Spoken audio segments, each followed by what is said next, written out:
പത്തനംതിട്ട കോന്നിയിൽ വീണ്ടും കാട്ടാനക്കൂട്ടം. കല്ലേലി റോഡിൽ ഇന്ന് രാവിലെയാണ് ആനക്കൂട്ടം റോഡിൽ നിലയുറപ്പിച്ചത്. വാഹനയാത്രക്കാർ പകർത്തിയ ദൃശ്യങ്ങൾ 24-ന് ലഭിച്ചു.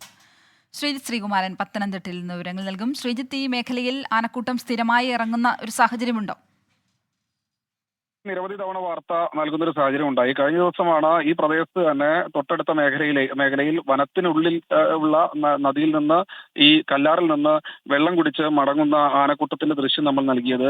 നിരവധി തവണ തൊഴിലാളികൾക്കും കല്ലേലി എസ്റ്റേറ്റിലെ തൊഴിലാളികൾക്കൊക്കെ നിരവധി തവണ ഓടുമ്പോഴും അതുപോലെ തന്നെ ഈ കാട്ടാനകളുടെ ആക്രമണത്തിലും പരിക്കേൽക്കുന്ന ഒരു സാഹചര്യം ഉണ്ടായി.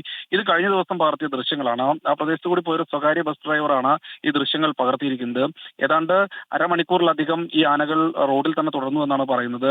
ഈ സമയമൊക്കെ വാഹനങ്ങൾ ബ്ലോക്കായി കിടക്കുന്ന ഒരു സാഹചര്യം ഉണ്ടായി. ആ മേഖലയിലേക്ക് കന്നിത്തോടക്കമുള്ള പ്രധാനപ്പെട്ട മേഖലയിലേക്കൊക്കെ പോകുന്ന വഴിയാണ്. നിരവധി ആളുകൾ ഈ ജോലി കഴിഞ്ഞും അതുപോലെ തന്നെ ഒക്കെ അങ്ങോട്ടും ഇങ്ങോട്ടും സഞ്ചരിക്കുന്ന വഴിയാണ്. ആ സമയത്താണ് കാട്ടാനകൾ ഇങ്ങനെ സ്ഥിരമായി ഇവിടെ റോഡിലേക്കും അതുപോലെ തന്നെ നദികളുടെ പരിസരത്തേക്കൊക്കെ ഇറങ്ങുന്നത്. എന്തായാലും ആദ്യഘട്ടത്തിൽ പറഞ്ഞിരുന്നത് വേനലായതിനാൽ കാട്ടിനകത്ത് വെള്ളമില്ല, അതുകൊണ്ട് വെള്ളം കുടിക്കാനായി വരുന്നു എന്നാണ്. പക്ഷേ വേനൽ കഴിഞ്ഞ് മഴക്കാലം എത്തിയിട്ടും സമാനമായ രീതിയിൽ ആനകൾ ഇവിടെ തന്നെ തുടരുകയാണ്. വനം വകുപ്പിന് നിരവധി തവണ ഉദ്യോഗസ്ഥരെ വിവരം അറിയിച്ചിട്ടും അവർ എത്തുന്നില്ല എന്നും പരാതിയുണ്ട്. എന്തായാലും ഈ ദൃശ്യങ്ങൾ നമുക്ക് കൗതുകമാണെങ്കിലും ആളുകൾക്ക് വലിയ ഭീതിയാണ് പ്രദേശവാസികൾക്ക് സൃഷ്ടിച്ചിട്ടുള്ളത്. ശ്രീലക്ഷ്മി. ശരി ശ്രീജിത്ത്, പത്തനംതിട്ട കോന്നിയിൽ നിന്നുള്ള ദൃശ്യങ്ങളാണ് ഇപ്പോൾ കണ്ടത്.